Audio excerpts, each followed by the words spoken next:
Et si la femme qui prêchait la fidélité chaque dimanche était celle qui trahissait son foyer en secret? Dans certaines églises, les chants montent vers le ciel, mais les secrets, eux, descendent dans l'ombre.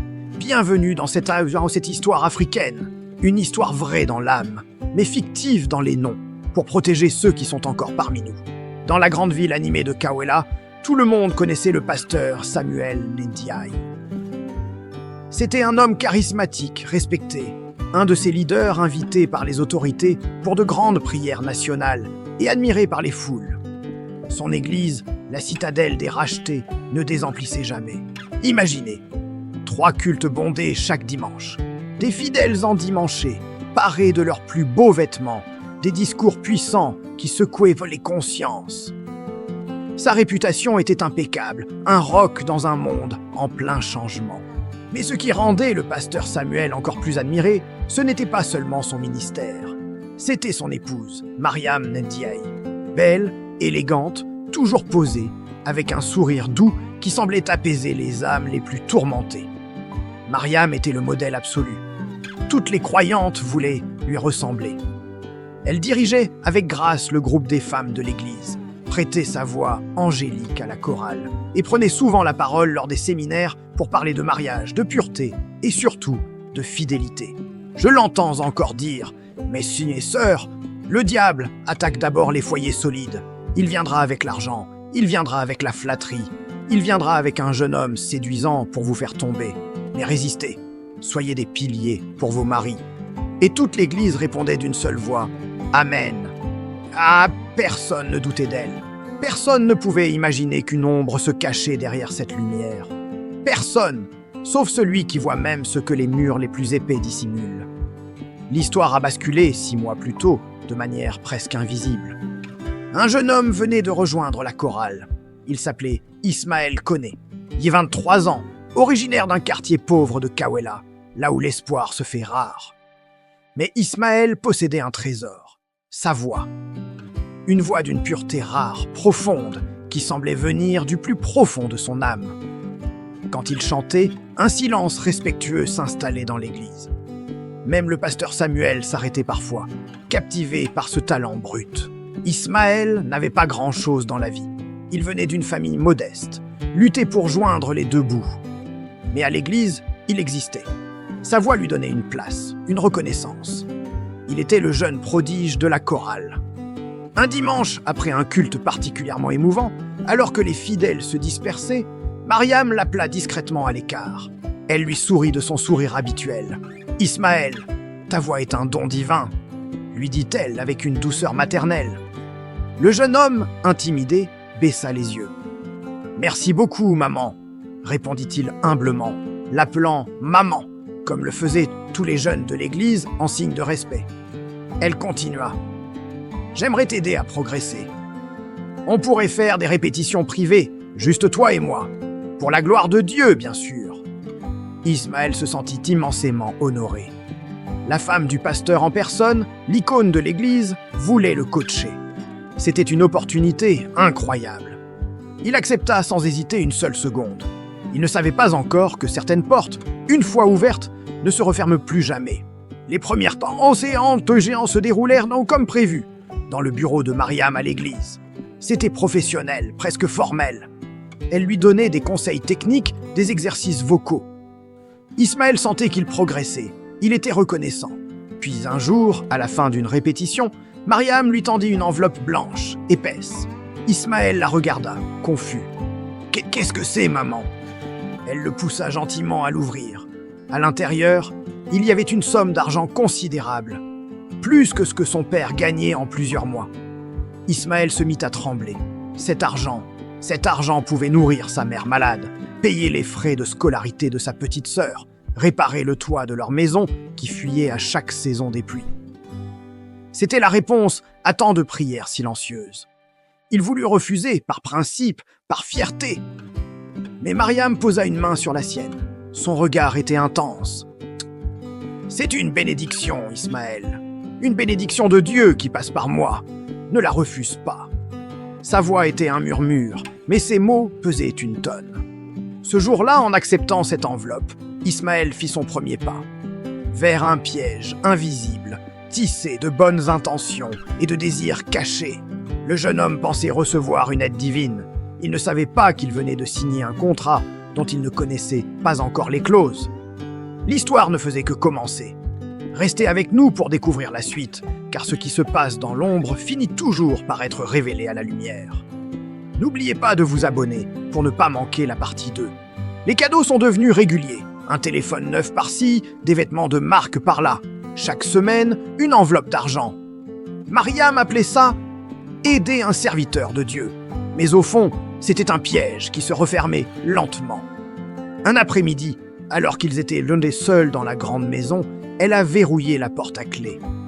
Elle s'est approchée de lui, son regard intense, et a murmuré « Ismaël, j'ai des sentiments pour toi ». Le cœur du jeune homme a menacé d'exploser dans sa poitrine. Tout en lui criait que c'était mal, que c'était interdit.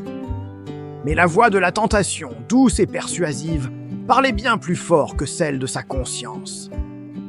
Pour le rassurer, elle a ajouté « Personne ne saura jamais ». Ce jour-là, Ismaël a perdu bien plus que son innocence. Il a vendu une partie de son âme pour un plaisir éphémère.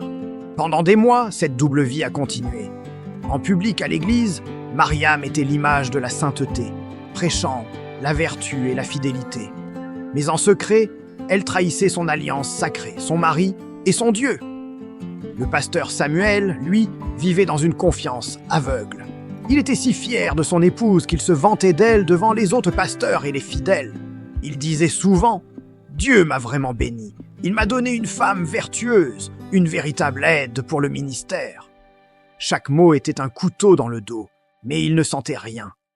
Il était heureux, ignorant le poison qui se répandait dans sa propre maison. Pendant ce temps, l'impensable s'est produit. Mariam a découvert qu'elle était enceinte. La panique l'a saisie, une peur froide et paralysante. Elle ne savait même pas qui était le père. Était-ce son mari, le pasteur Samuel? Ou était-ce Ismaël, le jeune homme qu'elle avait séduit? Dans sa panique, elle a élaboré un plan. Elle s'est rapprochée de son mari comme jamais auparavant. Elle est devenue l'épouse modèle, attentionnée, aimante, jouant son rôle à la perfection pour masquer sa terrible angoisse. Puis, quelques semaines plus tard, elle lui a annoncé la grande nouvelle. Le pasteur Samuel était fou de joie. La nouvelle s'est répandue comme une traînée de poudre. L'Église a célébré cet événement comme un miracle. Il y a eu des cultes d'action de grâce, des dons qui affluaient, des chants de louanges qui montaient vers le ciel. Mais au milieu de toute cette joie, un seul cœur était lourd. Ismaël chantait avec les autres, mais un poids écrasant pesait sur sa poitrine.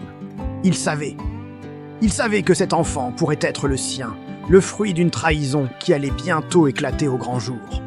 Il était pris au piège, complice d'un mensonge qui grandissait chaque jour, tout comme le ventre de Mariam. 9 mois plus tard, l'enfant est né. C'était un garçon. L'Église a de nouveau célébré. Mais la joie fut de courte durée. À l'âge de 6 mois, le bébé est tombé gravement malade. Fièvre, difficulté à respirer, une faiblesse qui inquiétait tout le monde. Ils l'ont transporté d'urgence à l'hôpital. Après plusieurs examens, les médecins sont revenus avec une demande étrange. Ils avaient besoin d'un test sanguin du père pour comprendre la nature de la maladie de l'enfant. Le pasteur Samuel, sans hésiter, a tendu son bras. Il voulait juste sauver son fils. Quelques jours plus tard, les résultats sont arrivés. Le médecin a convoqué le couple dans son bureau. L'atmosphère était tendue. Le verdict est tombé comme un coup de tonnerre, brisant le silence de la pièce. « Pasteur, selon ces résultats, il est biologiquement impossible que vous soyez le père de cet enfant. » Le silence dans le bureau du médecin était assourdissant. Le monde du pasteur Samuel venait de s'effondrer. Il a regardé Mariam, cherchant une explication, une lueur de déni dans ses yeux. Mais il n'a vu que la honte et la peur. Elle s'est effondrée en larmes et entre deux sanglots, elle a tout avoué. L'aventure, Ismaël, le mensonge. La nouvelle a explosé, se propageant plus vite qu'un feu de brousse. Ce n'était plus une affaire privée, c'était le scandale de la ville. Ismaël, apprenant que tout avait été découvert, a pris la fuite, abandonnant tout derrière lui. Le ministère du pasteur Samuel bâti sur des années de confiance et de travail acharné, s'est écroulé en quelques jours. L'église s'est vidée, les fidèles choqués et trahis. Le mariage, autrefois un modèle pour la communauté, a été brisé en 1000 morceaux. Mais le drame ne s'est pas arrêté là. Alors que la poussière du scandale retombait à peine, Mariam a découvert qu'elle était enceinte une deuxième fois. Cette deuxième grossesse a ravivé toutes les blessures. La question était sur toutes les lèvres. Qui était le père cette fois? Lorsque l'enfant est né, un test ADN a été demandé. Le résultat a confirmé l'impensable, plongeant tout le monde dans une stupeur encore plus grande. Les deux enfants, le premier et le second, étaient ceux d'Ismaël. Il n'y avait plus aucun doute, plus aucune échappatoire. Le divorce a été prononcé. Mariam, autrefois respectée et admirée, s'est retrouvée seule, rejetée par l'Église, par sa famille, avec deux enfants nés du mensonge. Sa vie était en ruine. Des mois plus tard, Ismaël a été retrouvé. Il avait tenté de refaire sa vie dans une autre ville, mais son passé l'a rattrapé. La justice l'a forcé à assumer ses responsabilités de père. Sa nouvelle vie, qu'il essayait de construire, s'est effondrée à son tour. Il a tout perdu, sa réputation, son avenir et la paix de son esprit. Les deux, Mariam et Ismaël, ont payé le prix fort pour quelques instants de plaisir interdit. Cette histoire, aussi tragique soit-elle, n'est pas juste un récit pour vous divertir. C'est un avertissement puissant pour chacun d'entre nous. Elle nous enseigne 3 leçons fondamentales. Premièrement, ce que tu caches dans l'ombre finira toujours par être exposé à la lumière. Il n'y a pas de secret éternel. Deuxièmement, le plaisir d'un instant peut entraîner des conséquences qui durent toute une vie. Le prix à payer est souvent bien plus élevé que ce qu'on imagine. Et troisièmement, la réputation peut se perdre en un seul jour. Mais le caractère, lui, se construit sur toute une vie. Mariam avait tout, un mari aimant, une position respectée, la sécurité financière. Mais en une seule décision, elle a tout perdu. Maintenant, je vous pose la question. Que feriez-vous à la place d'Ismaël? Auriez-vous accepté ses cadeaux? Et vous, jusqu'où seriez-vous prêt à aller pour de l'argent ou pour un plaisir passager? Réfléchissez-y, car certains péchés n'attendent que le bon moment, la bonne opportunité pour détruire toute une destinée. Merci de nous avoir suivis. N'oubliez pas de vous abonner pour ne rien manquer de nos prochaines histoires.